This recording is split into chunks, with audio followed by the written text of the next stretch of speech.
Hello everyone, welcome back to Lakshya Marg. मेरा नाम है रौनक और आज हम लोग आ गए हैं एक और नए और इजी टॉपिक के साथ। काफ़ी इंपॉर्टेंट है मगर इजी है। जी हाँ, हम लोग बात कर रहे हैं टर्शियरी इंडस्ट्रीज़ के बारे में। हम लोगों ने अपने पहले के वीडियोस में प्राइमरी इंडस्ट्री, सेकेंडरी इंडस्ट्री, उनके अलग अलग क्लासिफिकेशंस और इवोल्यूशन ऑफ बिजनेस के बहुत सारे कंपोनेंट्स डिस्कस कर लिए हैं। तो जिन्होंने वो वीडियो नहीं देखा वो वीडियो देख कर आओ, और जिन लोगों ने वीडियो देख कर आ चुके हैं आइए तो इस वीडियो को शुरू करते हैं।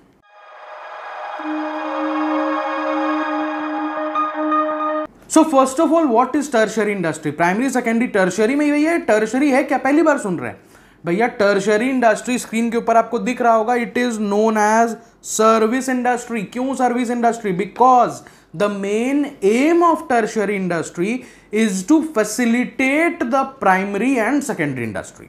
मतलब ये सपोर्टिंग इंडस्ट्री है, प्राइमरी और सेकेंडरी को हेल्प करने के लिए प्राइमरी और सेकेंडरी को फैसिलिटेट करेगी। कैसे फैसिलिटेट करेगी? We are going to talk about that just in this video आगे चल के। मगर हमें पहले क्या बैठा लेना है कि इसका प्राइमरी काम क्या है? To facilitate the functions of primary industry and secondary industry. Now tertiary industries, जैसे स्क्रीन के ऊपर दिख रहा होगा आपको, all those activities which are concerned with providing support services to the primary and secondary. जो अभी हमने कहा एकदम वही, बस इसको आपको लिखना पड़ेगा जब भी आपसे पूछा जाएगा डेफिनेशन। ठीक है? और फिर आता है tertiary industries tries to remove all the hindrances and barriers in the functions of the primary and secondary industry. Barrier हटाएगा, हिंड्रेंसेस भी उसको हम कहते हैं, वो हटाया जाएगा। बाधा जिसे हम कहते हैं वो हटाते हैं। Okay, now let's start with what is tertiary industry. बहुत छोटा सा क्रिस्प सा वीडियो है, आप इसको तुरंत ग्रास्प करो, तुरंत समझो, और अगर हो सके तो ये वीडियो को 2 बार देख लो, क्योंकि जो अब मैं आपको ट्रिक दूंगा आज, वो अब आपको पूरा आज से लेकर वो आपको 12 क्या ग्रेजुएशन तक आप इन वर्ड्स को नहीं भूलोगे और इजीली आप इसको मेमोराइज कर सकते हो। मेमोराइज भी करने की ज़रूरत नहीं पड़ेगी, कॉमन सेंस नाम की चीज़ें पढ़े लिखे लोग आप लोग, अच्छे स्कूल से हो, तो फिर ज़रूरत क्या है हर चीज़ को मेमोराइज करने की? कुछ चीज़ें दिमाग में बैठाओ, समझाओ उसको। ठीक है? सो नाउ सर्विस इंडस्ट्री के लिए मैं हमेशा जो बात कहता हूँ, जैसे मैंने सेकेंडरी इंडस्ट्री को याद कराने का एक तरीका बताया था, बिटवा कर, सॉरी ASAP करके, वैसे ही I am going to talk about tertiary industry. Tertiary industry को मैंने सिर्फ एक टर्म दिया है बड़ा अच्छा से, इसको हम कहते हैं बिटवा, BITWA। अब इसको आप लोग अपने नोटबुक में, मोबाइल के नोट्स में, कहीं कॉपी में, बुक में, जहाँ पर आपका मन करे, BITWA बिटवा लिख कर रख लो। अब क्यों लिख लो? अब हम लोग आगे देखते हैं कि क्या है ये बिटवा। ठीक है? टर्शियरी इंडस्ट्री का पूरा मतलब ही है बिटवा के ऊपर बात करेंगे, BITWA। अब स्क्रीन के ऊपर दिख रहा होगा, B मतलब बैंकिंग, I मतलब इंश्योरेंस, T मतलब ट्रांसपोर्टेशन, W मतलब वेयरहाउस, A मतलब एडवर्टाइजिंग। BITWA याद कर जाओ, टर्शियरी इंडस्ट्री आपका यहीं पर खत्म हो जाता है। आपको बस इसमें समझना क्या है कि BITWA फंक्शंस इनके क्या होते हैं, what are the functions of BITWA। ठीक है? हम लोग का तो ये पूरा प्रॉपर मैं वीडियो लेकर आऊंगा इसके लिए, अलग से आपके लिए, जहां पर हम लोग BITWA के फंक्शंस या फंक्शंस ऑफ कॉमर्स ये करके हम लोग समझेंगे। पर आपको मैं यहां पर भी उसका थोड़ा सा हाईलाइट दूंगा ताकि आपको ये टॉपिक क्लियर हो जाए। ठीक है? बाकी वीडियो तो आते रहेंगे, बट फिर भी आपके बेनिफिट के लिए यहां पर हम लोग वही करेंगे कि यहां पर भी आपको समझाया जाए। सो देखो, मुझे तो नहीं लगता कि किसी को banking, insurance, transport, warehousing, advertising का मतलब समझाने की जरूरत है। बैंकिंग का मतलब मालूम है, बैंकिंग एंड फिनेंस, मतलब कि पैसा आ रहा है, बैंकिंग फैसिलिटीज आ रही हैं। फिर इंश्योरेंस क्या होता है, सबको मालूम है ना इंश्योरेंस क्या होता है? इंश्योरेंस वो जिसमें हम लोग को आके कोई समझा जाता है, भैया आप कल मर जाइए, आपको फायदा हो जाएगा अगर आपने इंश्योरेंस लिया है तो।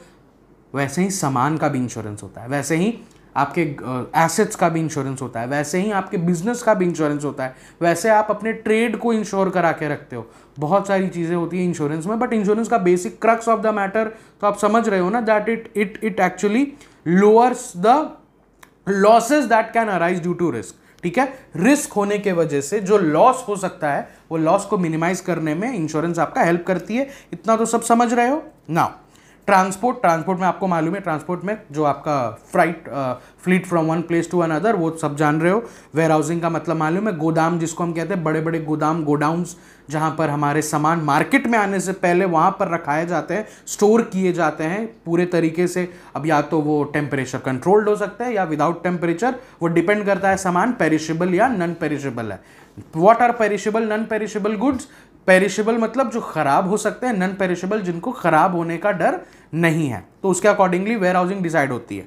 और लास्ट हमारा एडवर्टाइजिंग। एडवर्टाइजिंग मतलब प्रचार करना, लोगों को बताना, नॉलेज क्रिएट करना, एक क्वेश्चन मार्क क्रिएट करना मार्केट में, सो दैट आपका बिजनेस चले। ये हुआ बेसिकली टर्शियरी इंडस्ट्री का BITWA बिटवा के बारे में, जो कि आपके बुक में भी डिटेल में होगा, पर इससे आसान से आपको कोई नहीं बताएगा, या इससे आसान से आपको और मैं नहीं समझा सकता BITWA का मतलब। अब होता है कि इनका काम क्या है, what do they actually provide for, why tertiary industry is so much important, banking and finance क्यों जरूरी है किसी बिजनेस के लिए, क्या आपको बताने की जरूरत है? जी नहीं, मैं फिर भी आपको बताता हूं। बैंकिंग एंड फाइनेंस बिजनेस शुरू होने के समय भी जरूरत पड़ती है, because obviously you require capital to the business. आपको तब भी बैंकिंग फाइनेंस की जरूरत पड़ेगी। To run your business, you also require finance at that point of time, and also during the time of expansion, you require capital. So banking and finance are a definite companion that you require throughout your business lifetime. ठीक है? Plus एक और चीज आती है, revenue expenditure के लिए भी कई बार बैंक्स काम आती हैं। फॉर एग्जाम्पल, आज मेरा पेमेंट कहीं पर रुक गया है, मुझे किसी को सामने पेमेंट डालना है, तो मैं क्या करूंगा कि बैंक को कॉल करूंगा, यार मेरे को अर्जेंटली एक CC चाहिए, एक CC मतलब कैश क्रेडिट चाहिए मेरे को, 1 लाख रुपए, 2 लाख रुपए का। I will give you in 2 to 3 days, 5 days, something like that. I will pay for the interest.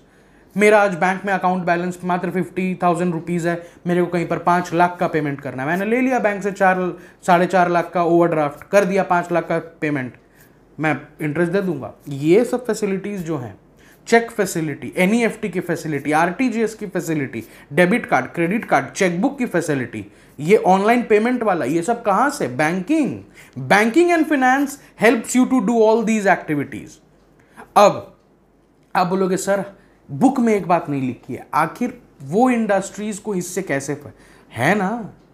Primary industry में जो लोग हैं, तो क्या उनको बैंकिंग का काम नहीं आता होगा? जो सेकेंडरी इंडस्ट्री में, क्या बैंकिंग उनके काम नहीं आता होगा? बिल्कुल आता होगा, है ना? किसी को पेमेंट करना है, किसी से पेमेंट लेना है, किसी को कोई चेक देना है, लेना है, ओवरड्राफ्ट की facility, cash credit etcetera etcetera, सारा काम तो उनको भी है आपके बैंकिंग सेक्टर का। तो बैंकिंग एक्चुअली क्या है? Banking is a tertiary industry. ठीक है, तो टर्शियरी इंडस्ट्री या सर्विस इंडस्ट्री है, इसका काम उन लोगों को इस तरीके से पड़ता है। तो ठीक है, आप लोग अब इस वीडियो को क्या करना, 2 बार देखना, एक बार देख लो फिर एक बार देख लो, और क्या करना, कोशिश ये रिलेट करने की कोशिश करना, क्योंकि लोग वही काम नहीं करते। उनको कहा जाता है टर्शियरी इंडस्ट्री के बारे में लिखो, वो BITWA का मीनिंग लिख देंगे, बस वो आगे बढ़ जाएंगे। सर एक टर्शियरी इंडस्ट्री के अंदर के कंपोनेंट का प्राइमरी और सेकेंडरी में कैसे यूज हो सकता है, वही तो एक्सप्लेन करना है, और वही आपके आंसर को बेटर देन द रेस्ट बनाएगा। ठीक है, अब आते हैं इंश्योरेंस सेक्टर पे। इंश्योरेंस क्या होता है? You all know that. Insurance का काम क्या होता है? To lower the losses arising due to risk, ये भी सबको मालूम है। अब जो इंपॉर्टेंट पॉइंट है, इसका काम प्राइमरी और सेकेंडरी वालों को कैसे पड़ता होगा? ऑब्वियसली पड़ता होगा। क्या प्राइमरी वाले बिजनेस नहीं कर रहे, दे आर एक्सट्रैक्टिंग और they are genetically producing something, तो they require to ensure their stock. For example वो शीप का ये हो रहा है, फॉर एग्जाम्पल एनिमल हस्बेंड्री हो रही है, तो उसमें इंश्योरेंस होता है ना, लाइव स्टॉक का इंश्योरेंस होता है। वो जिस जगह पर है उस जगह की उस शेड की इंश्योरेंस होती है, ताकि कल को आग वाग कुछ लग जाए, कुछ भी हो जाए, तो मेरे को सब इंश्योरेंस मिले। कोई एक्सट्रैक्टिव इंडस्ट्री है, वहां पर जो बड़े बड़े व्हीकल्स लग रहे हैं, बड़े बड़े मशीनरी लग रही है, जो एक्सकावेशन हो रहा है, वहां पर उन मशीन्स की क्या इंश्योरेंस नहीं है? बिल्कुल है। क्या उनका जो माल जा रहा है, क्या उसका मतलब वो प्रॉपर्टी इंश्योर्ड नहीं है? बिल्कुल है।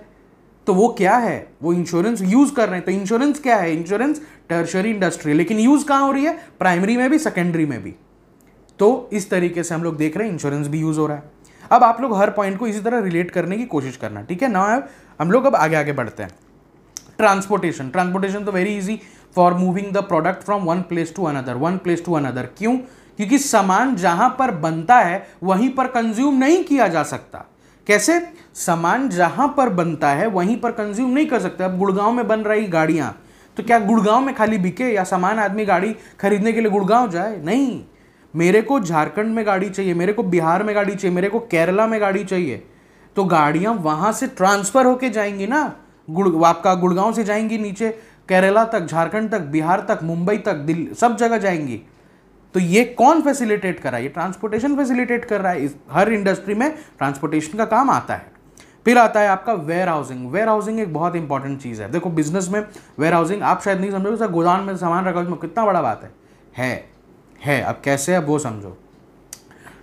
वेयर हाउसिंग का सबसे इंपॉर्टेंट टास्क ये है कि सामान जब भी बनती है, बहुत बड़े क्वांटिटी में बनते हैं सामान, बहुत बड़े क्वांटिटी में, मतलब सांस भी ले रहे हैं और किसी प्रोडक्ट का 1000 यूनिट बन के कहीं पे रेडी है, ठीक है। इतना बड़ा प्रोडक्शन साइकिल होता है जो कंपनियां बना रही हैं, बहुत बहुत बड़े स्केल पे।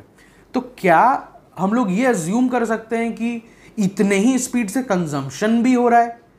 मतलब प्रोडक्शन का जो स्पीड है, क्या वही कंजम्पशन का स्पीड है? आप 2 मिनट टाइम लोगे लेकिन बोलोगे हाँ सर बात तो ठीक है। नहीं, ऐसा नहीं हो सकता। प्रोडक्शन जितनी तेजी से हो रहा है उतनी तेजी से कंजम्पशन नहीं हो सकता। ओके देन, तो इतनी देर तक वो प्रोडक्ट कहाँ रहेगा? चिप्स का पैकेट बना है 1 महीने पहले, ठीक है, पर अब ये तो मतलब नहीं कि अब 1 लाख चिप्स का पैकेट बोकारो में अगर उतरा है या धनबाद में उतरा है या किसी ऐसे जगह पर उतरा है तो इसका मतलब 1 लाख पैकेट खत्म हो जाएगा? नहीं, उसको आपको रखना पड़ेगा संभाल के, ताकि जब जरूरत पड़े तो वो सामान आ जाए मार्केट में, ठीक है। To hold the items before coming in to the market, अच्छे से सेफली, टेम्परेचर कंट्रोल या विदाउट कंट्रोल रखना ही वेयर हाउसिंग का बहुत इंपॉर्टेंट फैसिलिटी है। अब ये कहाँ कहाँ काम आती है? ये आपका प्राइमरी इंडस्ट्री में भी काम आती है, ये सेकेंडरी इंडस्ट्री में भी काम आती है, क्योंकि हर जगह सारा सामान एक जगह से निकलकर दूसरे जगह पर ट्रांसफर नहीं किया जा सकता। हर बार उनको बीच में वेयर हाउसेज में पैक किया जाता है, सो दैट जब जितना जरूरत हो उतना ही सामान उनके पास भेजा जाए।